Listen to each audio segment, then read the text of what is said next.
जहाँ तक मैं मुझे बुलाया गया था एटीएस मेरे ससुराल में, जहाँ बुलाया गया वहाँ तो कोई बंदूक रखी नहीं गई थी।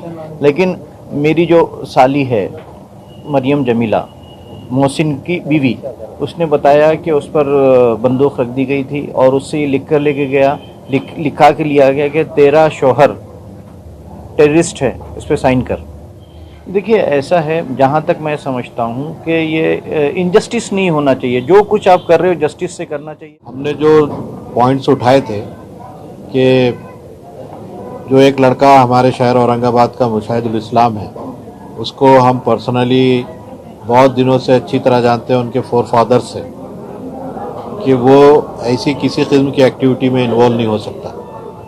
हमारी नज़र में शक की बुनियाद पर ट्रैप करके ये ट्रैप लग रहा है। अब ये ट्रैप किसने किया, क्या किया, वो इन्वेस्टिगेशन का मामला है। देखिए, मुस्लिम नुमाइंदा काउंसिल जो है, जो भी लीगल हेल्प लगती है फैमिलीज को, अगर फैमिलीज चाहती है कंप्लेन करना और उनको अगर लीगल गाइडेंस चाहिए तो वो हिसाब से हम फिर जो है उनको वकील वगैरह प्रोवाइड करते हैं। लेकिन जिनके साथ नाइंसाफी हुई है उन लोगों का काम है कि वो सामने आए और नाइंसाफी को उजागर करे। मुस्लिम नुमाइंदा काउंसिल उनको लीगल एड देने के लिए तैयार है।